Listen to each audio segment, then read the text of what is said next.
Gold, trusted gold buyers. మీరు తాకట్టు పెట్టిన బంగారాన్ని విడిపించి ఈ రోజు ఉన్న మార్కెట్ ధరకు కొనబడను.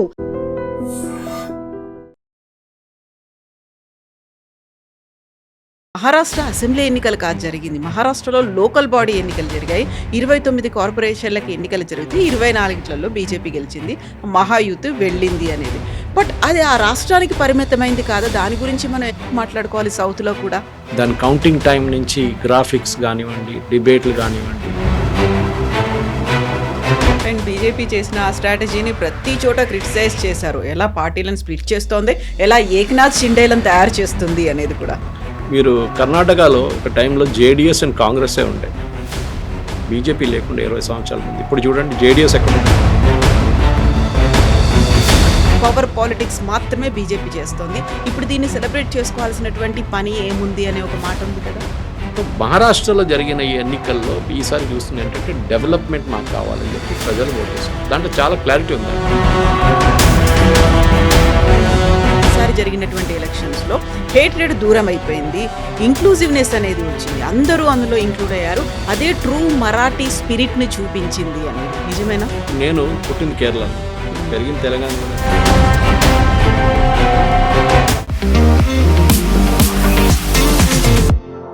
నమస్తే, నేను Kavitha. Welcome to I dream news and నిజాలు.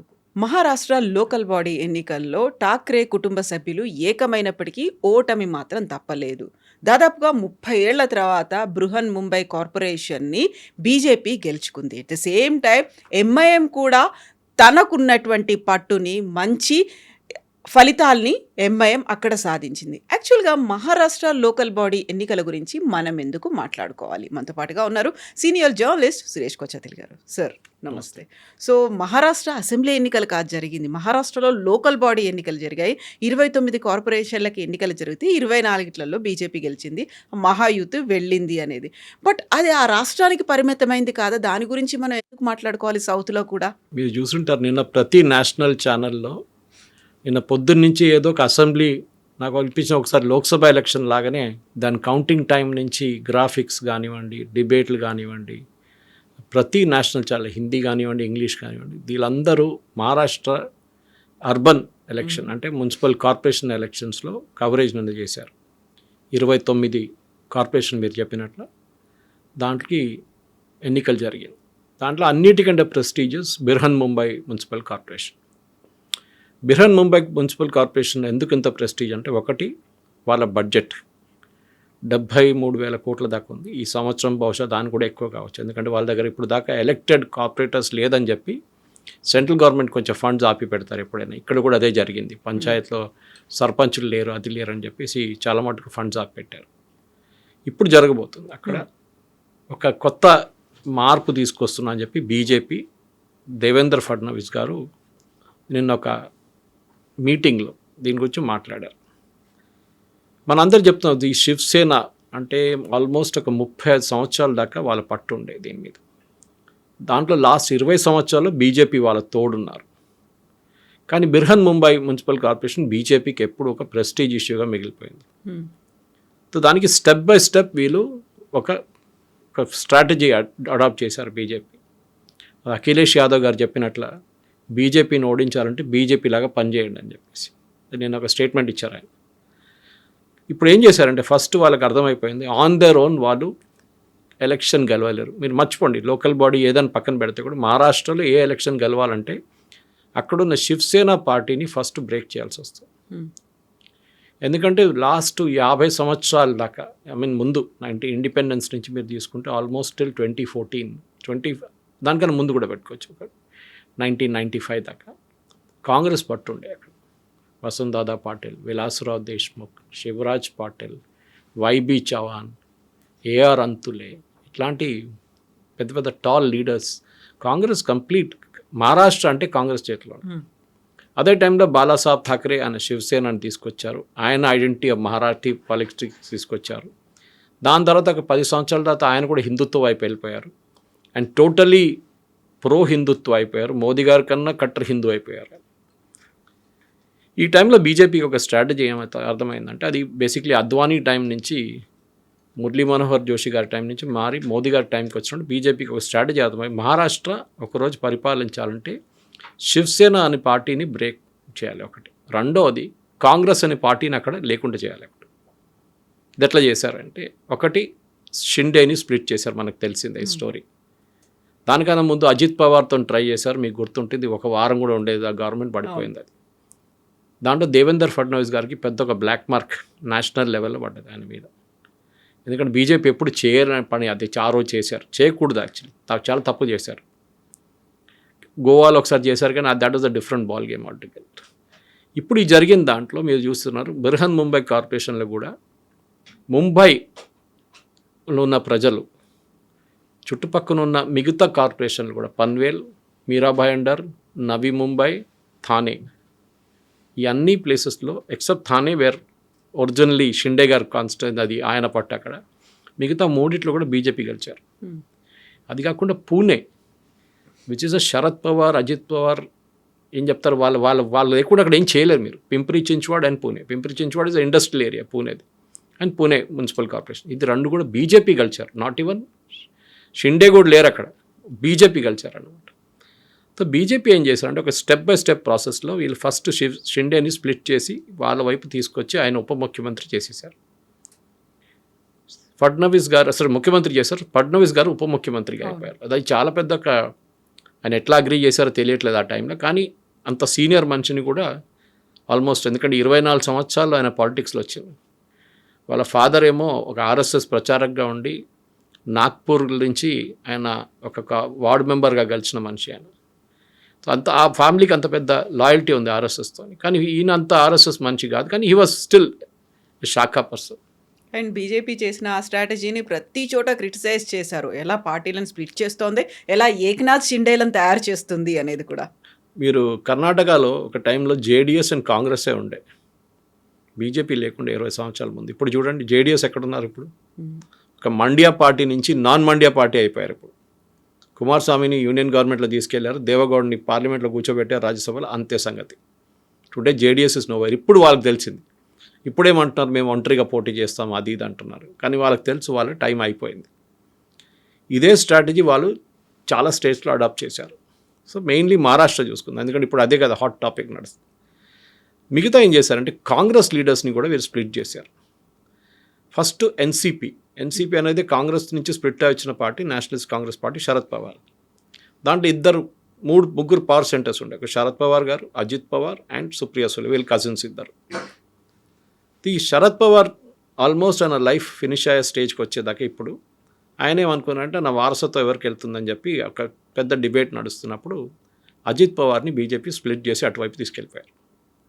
అక్కడ కూడా ఒక స్ప్లిట్ జరిగింది. కాంగ్రెస్ నుంచి శివసేనకు వచ్చిన తర్వాత వచ్చిన నారాయణ రాణే అని కొంకర్ నుంచి బీజేపీ గుంజుకున్నారు. కొంకర్లో ఇప్పుడు కాంగ్రెస్ లేదు, జీరో. రీఖే పాటిల్, బిలాసరావు దిఖే పాటిల్, ఆయన్ని కూడా గుంజుకున్నారు ఒకవైపు నుంచి. ప్రతి చోట బీజేపీ అక్కడక్కడ ఉన్న స్ట్రాంగ్ లీడర్స్ని అందరినీ గుంజుకుంటున్నారు ఒక తర్వాత ఒకరు. స్ట్రాటజీ ఏంటంటే, ఒకటి కాంగ్రెస్ని ఫినిష్ చేయడానికి మొత్తం, రెండవది శివసేనాని కూడా స్ప్లిట్ చేసి వాళ్ళని ఒక రీజనల్ పార్టీగా పెట్టుకోవడం, మూడవది శరద్ పవార్ వాళ్ళ పార్టీని ఫినిష్ చేయడం. ఇది మూడిట్లో బీజేపీ ఆల్మోస్ట్ సక్సీడ్ అయ్యారని చెప్పొచ్చు. ఇప్పుడు కూడా ఉన్నారు కాంగ్రెస్ వాళ్ళు. ఎక్కడున్నారు? ముంబైలో ముస్లిం ఓట్లు తీసుకొని కాంగ్రెస్ ఉన్నారు.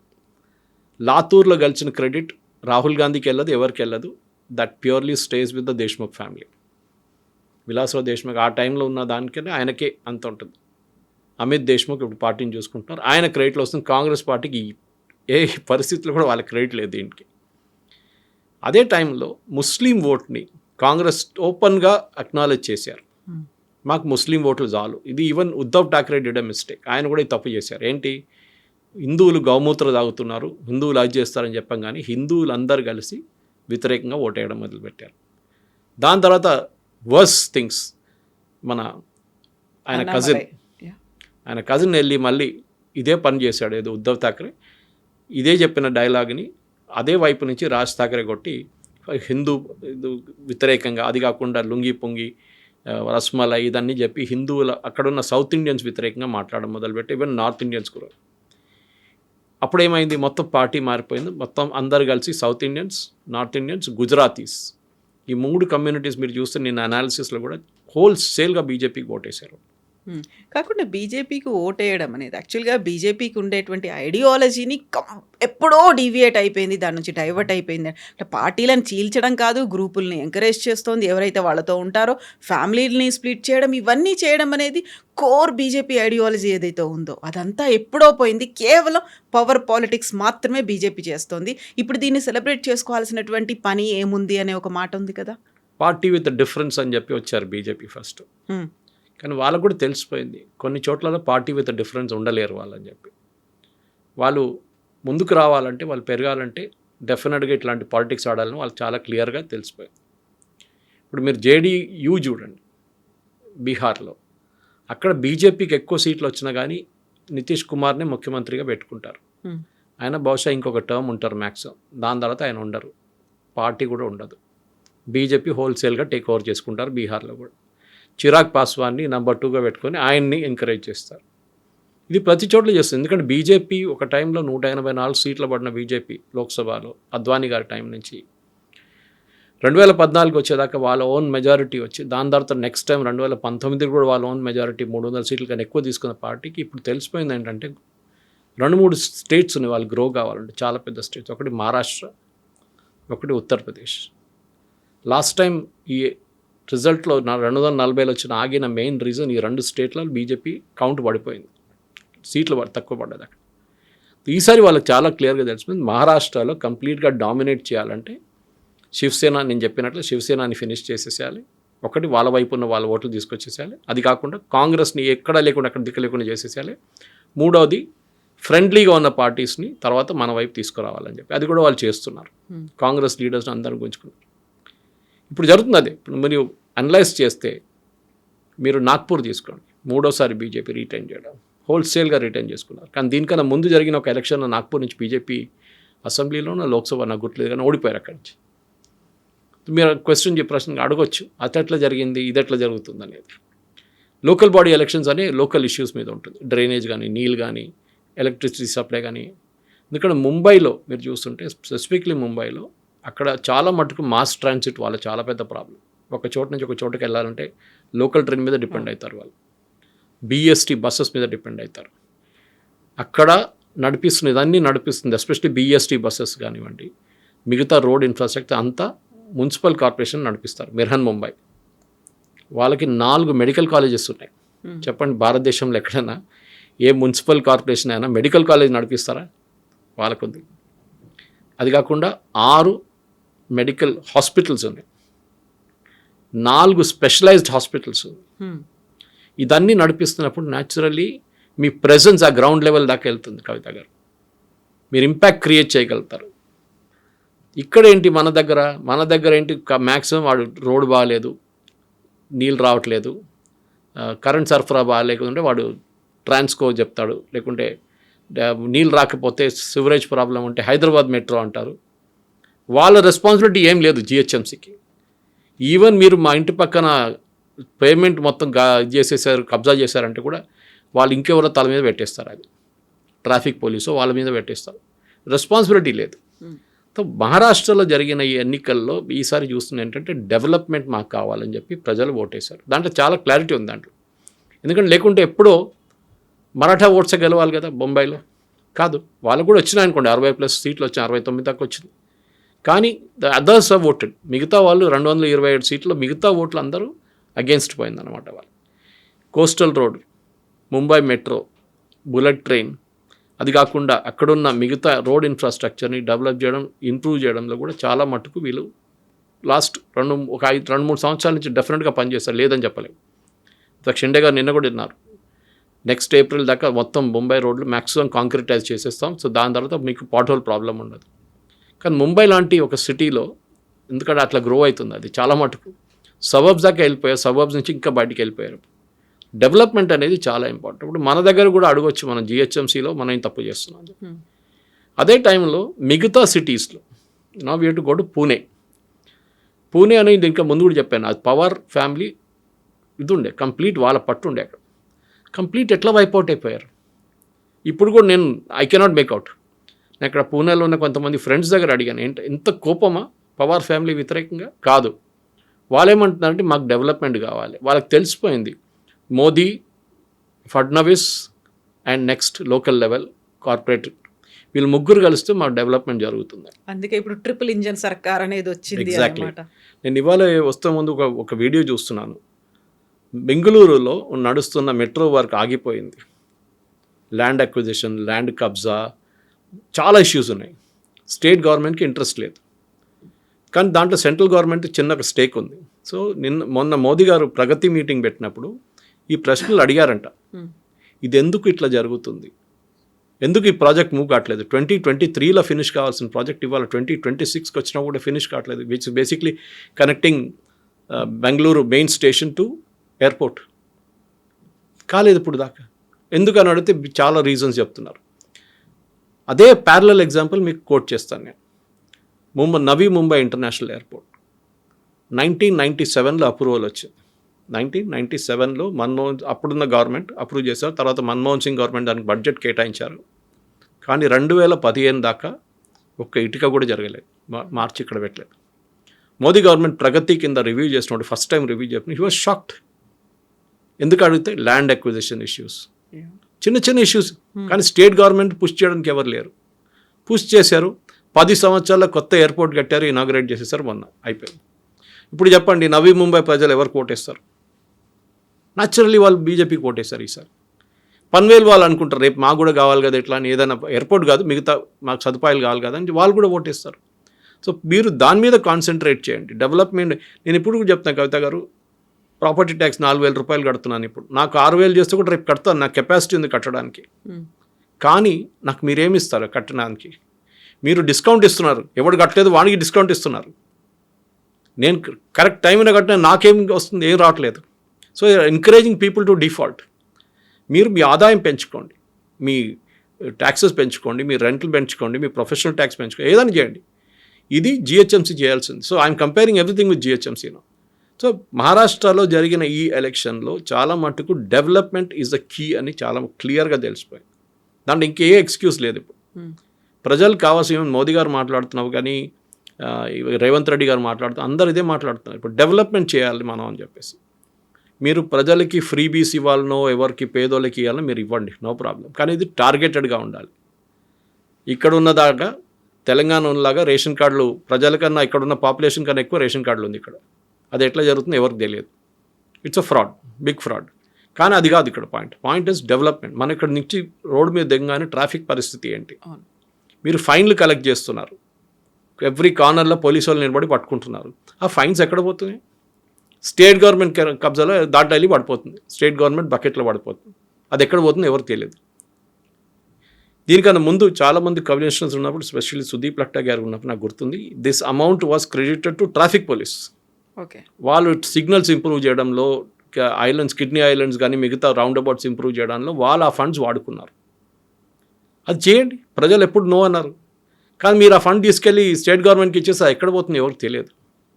అదే పాత ట్రాఫిక్ సిగ్నల్, అదే సిస్టమ్ ఏమన్నా అంటే సింక్రనైజ్ సిగ్నల్ అంటే ఏం జరగట్లేదు. So you have to create development, especially urban అగ్లామరేషన్స్లో అన్నిటికంటే పెద్ద ప్రాబ్లం.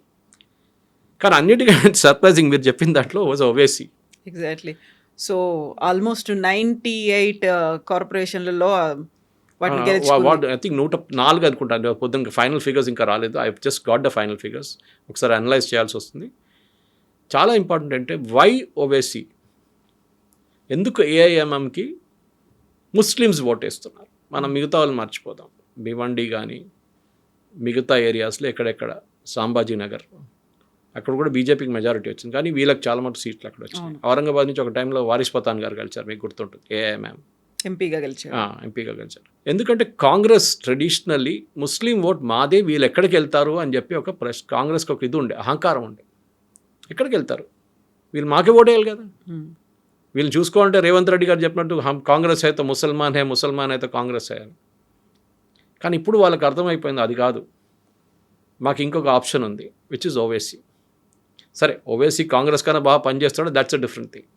కానీ కాంగ్రెస్ ఏమైపోయిందో ఇంగ్లీష్లో అంటారు catch-22 సిచ్యువేషన్ వచ్చేసారు. ఈ ముస్లిం ఓట్లు పోయినప్పుడు హిందువులు అన్నారు, మా సంగతి ఏంటరా నాయనా అని అడిగారు.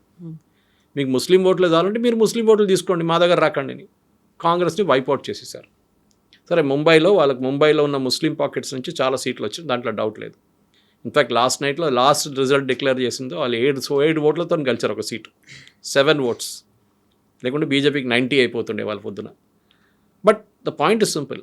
సాంబాజీ నగర్ కానివ్వండి, భివండి కానివ్వండి, మాలేగావ్ కానివ్వండి, ఇట్లాంటి ముస్లిం డామినేటెడ్ ఏరియాస్లో కూడా ఏఐఎంఎం చాలా పర్ఫామ్ చేస్తుంది. ఇది మనం బీహార్లో కూడా చూసాం కవిత గారు. సంబల్ ఏరియాలో 5-6 సీట్లు గెలిచారు. ఇన్ఫ్యాక్ట్ ఓవైసీ పార్టీకి ముంబైలో ఉన్న బర్హన్ ముంబైలో రాజ్ ఠాక్రే వాళ్ళ పార్టీకి ఎక్కువ సీట్లు వచ్చినాయి, వార్డులు వచ్చినాయి. That it self is a story. So ఇప్పుడు కాంగ్రెస్ భయపడాల్సింది బీజేపీ కాదు, ఎంఐఎంని. ఇక్కడ వాళ్ళు పొత్తు పెట్టుకొని ఇక్కడ మున్సిపల్ కార్పొరేషన్ నడిపిస్తారు, కానీ once out of Hyderabad Owaisi is a different animal all together. ఆయన బిహేవియర్ డిఫరెంట్ ఉంటుంది. ఆయన ఏమంటున్నారంటే నేను ఒక చార్మినార్ పార్టీ నుంచి ఆల్ ఇండియా పార్టీ కావాలనుకుంటున్నాను, దానికోసం నేను ఏమైనా చేస్తాను. బీహార్లో చూడండి, బీహార్లో ఎలక్షన్ రిజల్ట్ వచ్చిన తర్వాత ఫస్ట్ స్టేట్మెంట్ ఏమి ఇచ్చారంటే 5-6 సీట్లు గెలిచారు వాళ్ళు అక్కడ సంబల్ ఏరియాలో మోస్ట్లీ. నితీష్ కుమార్ గారిని నేను సపోర్ట్ చేస్తాను, ఆయన మా సంబల్ ఏరియా డెవలప్ చేస్తే నేను ఏం కావాలంటే వాళ్ళని సపోర్ట్ చేయడానికి రెడీగా ఉన్నాను ఓవైసీ గారు. చాలా clear. So he is talking again development from Muslim perspective. Congress ఏం మాట్లాడతారు ఇప్పుడు? వీళ్ళు టేకెన్ ఫర్ గ్రాంటెడ్ అంటారు ఇంగ్లీష్లో. మీరు ఎక్కడ పోతారు, మీరు మాకే ఓటేస్తారని చెప్పి కూర్చున్న కాంగ్రెస్ వాళ్ళు ఇప్పుడు ఎక్కడ లేని పరిస్థితికి వచ్చేస్తారు. వాళ్ళ ఓన్ పార్టీ వర్కర్స్ని ఇగ్నోర్ చేశారు వాళ్ళు. మేము సపరేట్గా పోటీ చేస్తాం ముంబైలో అన్నారు. ఎందుకు? రాజ్ ఠాక్రేతో చేయగలిగితే మాకు ప్రాబ్లం అవుతుంది నార్త్ ఇండియాలో. ఎందుకని నేను పొద్దున్న లేవగానే Raj Thackeray north Indians criticise చేస్తారు, సౌత్ ఇండియన్స్ క్రిటిసైజ్ చేస్తాడు, మాకు అక్కడ పడే ఓట్లు కూడా మాకు పోతుంది రేపు అని చెప్పి భయం ఉండే వీళ్ళకి. సెకండ్, కాంగ్రెస్కి అదే అఖిలేష్ యాదవ్ గారు చెప్పినట్టు ఫుల్ టైం పార్టీకి యాక్టివిటీ లేదు. వాళ్ళకి 9 to 5 పని చేస్తారు వాళ్ళు. ఫుల్ టైం పని చేయాల్సింది. అగ్రెసివ్. ఒక పాలిటిక్స్ అంటే పార్ట్ టైం జాబ్ కాదు. నిన్న బహుశా చెప్పానో లేదో గుర్తులేదు నాకు, కానీ ఉద్ధవ్ ఠాక్రే ఫడ్నవీస్ గారు 33 పబ్లిక్ మీటింగ్ అడ్రస్ చేశారు. I think I told you yesterday. Rahul Gandhi ఒక్కటి కూడా చేయలేదు, అసలు వెళ్ళలేదు అక్కడికి. ఆయన ఎక్కడో తిరుగుతున్నాడు, వియట్నామో అక్కడో కంబోడియా ఎక్కడో తిరుగుతూనే ఉంటాడు. మీ పార్టీని మీరు చూసుకోవాలి కదా, మీ పార్టీ వర్కర్స్ని మోటివేట్ చేయాలి కదా. ఇప్పుడు లాతూర్ గెలిచారు. లాతూర్ గెలవంగానే నేను రాత్రి నుంచి సోషల్ మీడియాలో ఫుల్ పుకార్, రాహుల్ గాంధీ జిందాబాద్, Rahul Gandhi Latur victory is dedicated to Rahul Gandhi. Rahul Gandhi Latur వైపే వెళ్ళలేదు అసలు. It is purely Amit Deshmukh's victory. రేపు బీజేపీ అమిత్ దేశ్ముఖ్ని తీసుకుంటే మీరేం చేస్తారు? సరే, బీజేపీ స్టేట్ ప్రెసిడెంట్ ఒక స్టేట్మెంట్ ఇచ్చారు విలాస్రావు దేశ్ముఖ్ గురించి. It is not in good taste, correct. దాంతో కూడా బహుశా బీజేపీకి అక్కడ కొంచెం నష్టం వచ్చింది లాతూర్లో. నాందేడ్ ఏమైందండి, పర్భణి ఏమైంది? అన్ని ప్లేసెస్లో ట్రెడిషనలీ హైదరాబాద్, కర్ణాటక అని మనం ఇటువైపు చెప్తున్నట్లనే అక్కడ it was a part of Hyderabad state. So అక్కడ ఇప్పుడు కూడా కాంగ్రెస్ కొంచెం ఇన్ఫ్లుయెన్స్ ఉంది ఆ ఏరియాలో, కానీ డెవలప్ చేయలేకపోతున్నారు మీరు. అదే ఓవైసీ మళ్ళీ అక్కడ వచ్చి కూడా ఓట్లు తీసుకెళ్ళిపోతున్నారు.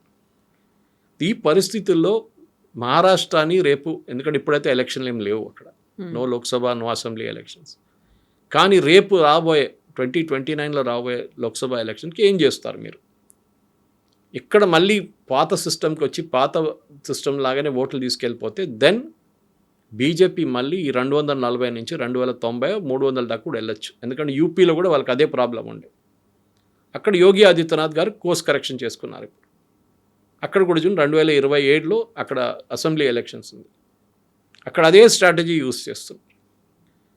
కాంగ్రెస్ అక్కడ కూడా తప్పు చేస్తున్నారు. అక్కడ సమాజ్వాదీ పార్టీతో కలిసి ముస్లిం ఓట్లు ఎంటబోతున్నారు. హిందువులు మళ్ళీ కాంగ్రెస్ వ్యతిరేకంగా ఓటేస్తారు. You have to decide. మీరు 2 గుర్రాల మీద కాలు పెట్టి నడిపేయలేరు, పడతారు కింద. ఇది నేర్చుకోవాలి. సో రాహుల్ గాంధీ ఫస్ట్ ఏంటంటే ఒక పార్టీని రీజువినేట్ చేయాలంటే మీరు కష్టపడి పనిచేయాలి. ఒక్కరోజు ఎలక్షన్ కాగానే నెక్స్ట్ ఎలక్షన్కి వెళ్ళిపోవాలి మీరు. బీహార్ నుంచి బీజేపీ వాళ్ళు డైరెక్ట్ బెంగాల్లో వెళ్ళిపోయారు, మీరేమో వియట్నాంకి వెళ్ళారు, కంబోడియాకి వెళ్ళారు. అది డిఫరెన్స్. మహారాష్ట్ర ఎలక్షన్లో మీరు ఓవైసీ గారు మా ఓట్లు తీసుకెళ్ళిపోయారు, ఓవైసీ గారు కమ్యూనల్ అని చెప్పగానే మీరు కూడా కమ్యూనల్ తక్కువ కాదు, మీరు కూడా చేశారు కదా అదే పని. అదే టైంలో బీజేపీ కూడా కొన్ని తప్పులు చేశారు, దాంట్లో డౌట్. ఒకటే నేను చెప్పాను, లాతూర్లో వాళ్ళు చేసిన కామెంట్ చేయకూడదు, చేశారు. దాంట్లో కొంచెం వాళ్ళకి ప్రాబ్లం వచ్చింది అక్కడ. అది కాకుండా మరాఠీ ఓట్ని షిండే గారు తీసుకురాలేదు, చాలా క్లియర్. అది 90 సీట్ల పోటీ చేస్తే 25 సీట్లు గెలిచారు అంతే, which is strike rate of 30% ఆల్పో. బీజేపీకి స్ట్రైక్ రేట్ 63% ఉండే ముంబైలో. వాళ్ళు పోటీ చేసిన సీట్లు, వాళ్ళు గెలిచిన సీట్లు 89. That is around 63%. షిండే గారి దగ్గర నుంచి సీట్లు తీసుకొని బీజేపీ పోటీ చేస్తే బీజేపీకి ఎక్కువ వస్తుందంటే పాలిటిక్స్లో 1+1 is not 2. 1+1 can be 0, 1+1 can be 4 also పాలిటిక్స్లో. సో షిండే గారు మరాఠీ ఓటు తీసుకురాలేకపోయారు. వారసత్వం ఎవరిది? బాలాసాహెబ్ థాక్రేది. ఈజ్ ఇట్ విత్ అది with Uddhav Thackeray or with Shinde? ఈ ఒక ప్రశ్న వస్తుంది. కానీ as you go along possibly నేను అనుకుంటాను, because outside Mumbai Uddhav Thackeray అంత గ్రేట్గా పర్ఫామ్ చేయలేదు. ఐ థింక్ పర్బణి ఎక్కడో కొంచెం పర్ఫామ్ చేశారు ఆయన, అంతే. మిగతా చోట్ల ఎక్కడ పర్ఫామ్ చేయలేదు వాళ్ళు. సో అవుట్ సైడ్ మహారాష్ట్ర అంటే out side Mumbai Uddhav Thackeray 0, out side Thane Shinde 0. ఇక్కడ ఒక ఇంట్రెస్టింగ్ అనాలిసిస్. యూజువల్గా అక్కడ ఠాక్రే, బాలాసాహెబ్ ఠాక్రే ఉన్నప్పుడు మరాఠీస్ గురించి, ప్రైడ్ గురించి మాట్లాడేవాడు. అక్కడ ఓన్లీ ఎక్స్క్లూజన్ అనేది కనిపించేది, ఓన్లీ మరాఠీస్ గురించి మాత్రమే ఉండేది. అది ఒక రకంగా పెరిగి అది హేట్రెడ్ దాకా వచ్చింది. బట్ ఈసారి జరిగినటువంటి ఎలక్షన్స్లో హేట్రెడ్ దూరం అయిపోయింది, ఇంక్లూజివ్నెస్ అనేది వచ్చింది, అందరూ అందులో ఇంక్లూడ్ అయ్యారు. అదే ట్రూ మరాఠీ స్పిరిట్ని చూపించింది అనేది నిజమేనా? నేను పుట్టింది కేరళలో, పెరిగింది తెలంగాణలో కదా. I identify more with Telangana than with Kerala.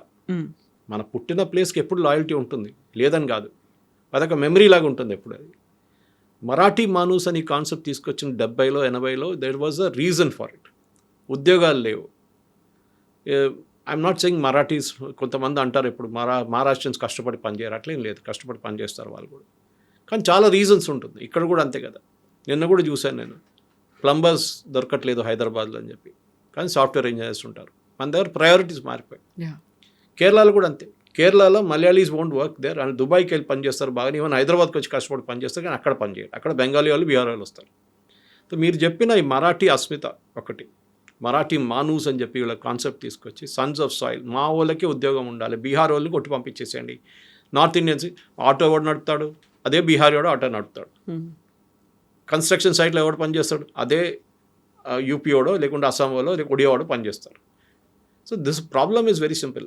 Maharashtrians, core Maharashtrians Mumbai నుంచి బయటకు వెళ్ళిపోయారు. అఫోర్డబిలిటీ ఒక నేను చెప్పాను అనుకుంటే తెలియదు నిన్న, కానీ ఒక 500 square feet 800 square feet flat మీకు కావాలంటే ఇప్పుడు ముంబైలో మీరు 2-3 కోట్లు ఇవ్వాల్సి వస్తుంది. మీకు ఇక్కడ ఈజీగా 3 బెడ్రూమ్ వచ్చేస్తుంది హైదరాబాద్లో, దానికన్నా ఎక్కువ కూడా రావచ్చు. They are made Mumbai unaffordable. So దాంతో ముంబై నుంచి మరాఠీ మానూస్ అని వాళ్ళు బయటకు వెళ్ళిపోయారు చాలామంది. షోలాపూర్ వైపు కానీ ఈవెన్ హైదరాబాద్లో వచ్చి సెటిల్ అయ్యి చాలామంది, పూనాకి వెళ్ళిపోయారు చాలామంది. So they are moved out.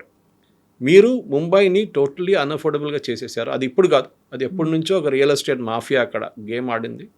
దాని డీ గ్యాంగ్ కానీ మిగతా వాళ్ళందరూ దాంట్లో దిగారు. మనకు తెలిసిందే, పాత స్టోరీ అది. కానీ ఇప్పుడు కొంచెం తదుమంది అక్కడ ముంబై రియల్ ఎస్టేట్ ఇప్పుడు కూడా ఎక్స్పెన్సివ్. ఒక్కొక్క దానికి 30 కోట్లు 40 కోట్లు అని వింటూ ఉంటాం మనం రెగ్యులర్. కానీ మీరు అడిగిన ప్రశ్నకి ఈ ఇంక్లూజివ్నెస్ వచ్చిందంటే ఎస్. ఎందుకంటే సౌత్ ఇండియన్ ఒక మలయాళీ సెటిల్డ్ ఇన్ ముంబై, నా చాలామంది రిలేటివ్స్ ఉన్నారు, వాళ్ళు చాలా ఫ్లూయెంట్గా మరాఠీ మాట్లాడతారు, ఏ ప్రాబ్లం లేదు. వాళ్ళు బయటికి వెళ్తే ఐడెంటిఫై చేయడానికి కూడా డిఫికల్ట్, వీళ్ళు మరాఠీలా వీళ్ళు కేరళైట్స్ అని చెప్పేసి. కానీ అది కాదు, అక్కడున్న వాళ్ళ మీద లుంగి పొంగి అని చెప్పడము, అన్నామలై వచ్చి క్యాంపెయిన్ చేసిన ఏరియాలో ఆ క్యాండిడేట్ గెలిచారు బీజేపీ, అక్కడ మీకు తెలిసిపోతుంది యాక్సెప్టబిలిటీ ఎక్కడ ఉందనేది. ఎవరైనా రానియండి, ఇప్పుడు హైదరాబాద్లో రేపు ఎవరు వచ్చి సరే కేసీఆర్ టైంలో ఉండే ఆంధ్ర వాళ్ళని అది ఇది చెప్పారు, కానీ ఈవెన్ నౌ హైదరాబాద్లో మహారాష్ట్రన్స్ ఎక్కువ ఉన్నారు, కన్నడిగాస్ ఉన్నారు, తమిళియన్స్ ఉన్నారు. మినీ ఇండియాగా ఉంది. Who setup keys high school వాళ్ళే కదా.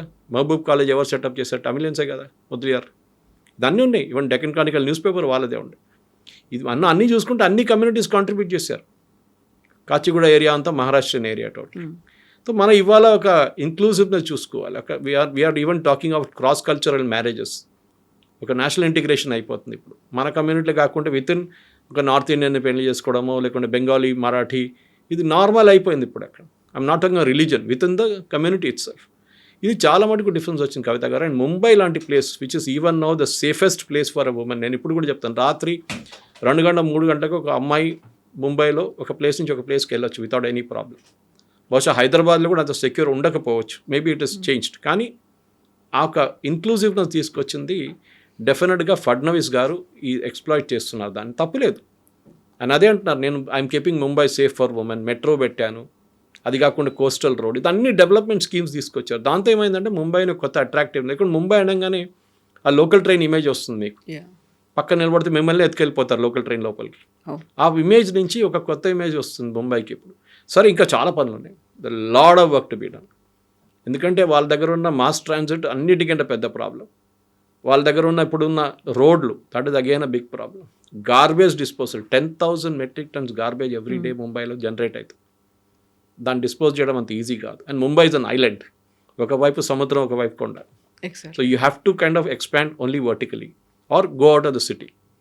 కానీ ఒక కొత్త హోప్, దేవేంద్ర ఫడ్నవీస్ గారు పాలిటిక్స్ పక్కన పెట్టి డెవలప్ మీద కాన్సన్ట్రేట్ చేస్తారు. డెవలప్మెంట్ డౌట్ లేదు, డెఫినెట్లీ హీల్ డూ. దాంట్లో కవిత గారు ఒక ఐ థింక్ ఇక్కడ కూడా నేను దానికి ఒక మెచ్చుకుంటాను. చంద్రబాబు నాయుడు గారు స్టార్ట్ చేసిన ఓఆర్ఆర్ని ఎవరు ఆపలేదు. రాజశేఖర రెడ్డి వచ్చారు, రోసయ్య గారు ఉన్నారు, కిరణ్ కుమార్ రెడ్డి ఉన్నారు, కేసీఆర్ వచ్చారు, తర్వాత మళ్ళీ రేవంత్ రెడ్డి వచ్చారు. ఎవ్వరూ దాన్ని ఇక్కడ ఆపలేదు. కేటీఆర్ గారు నాకు ఇప్పుడు కూడా గుర్తుంది, లాస్ట్ ఒక 3 కిలోమీటర్లు కండల్కోయ దగ్గర ఆగిపోయినప్పుడు, 7 కిలోమీటర్లు ఆయన మాట్లాడి ఆ ల్యాండ్ ఓనర్స్తో మాట్లాడి దాన్ని కంప్లీట్ చేయించు. కేదు నాయుడు మొదలుపెట్టింది కదా పోనే అనలేదు వాళ్ళు. So that continuity of policy ఉండాలి వాళ్ళ. ఆర్ఏ మిల్ కాలనీలో షెడ్ పెట్టినప్పుడు ఎందుకు ఆదిత్య థాక్రే వచ్చి ఆబ్జెక్ట్ చేసి ఆ ప్రాజెక్ట్ని ఆల్మోస్ట్ 3 సంవత్సరాలు డిలే చేశాడు ఈ ఎన్వైరన్మెంటలిస్ట్తో కలిసి. Look at the situation now. ఇప్పుడే అయిపోతుంది ఇంకా చాలా మటుకు మెట్రో, కానీ ఇంకా డిలే అవుతుంది. కానీ ఇప్పుడు almost it is catching up pace అన్నమాట. ఏ గవర్నమెంట్ వచ్చినా కానీ మీరు ప్రోగ్రెస్ ఆపకండి, continue with it. You may have a policy difference, no problem. అది చేయాల్సిందే. అండ్ ఐ థింక్ ఫడ్నవీస్ గారు ఆఫ్టర్ మోదీ హూ అనేది చాలా మటుకు క్లియర్ అయిపోయింది. 55 సంవత్సరాల్లో ఇంత ఇమేజ్ తీసుకొస్తే బహుశా ఇంకొక 10 సంవత్సరాల తర్వాత he can move to Delhi. I think ప్రధానమంత్రి అవుతారో లేదని కాదు, but at least heal get a promotion for sure. Okay. So next is Fadnavis అని మనం ఫిక్స్ అయిపోవచ్చు ఇంకా. బహుశా ఉండొచ్చు. బీజేపీలో కాడర్ బేస్ పార్టీ, ఎక్కడి నుంచో లేని నితిన్ నబీన్ తీసుకొచ్చి పార్టీ ప్రెసిడెంట్ చేస్తే exactly definitely anything can happen. Yes sir. Thank you so Thank you very much. much. Thank you.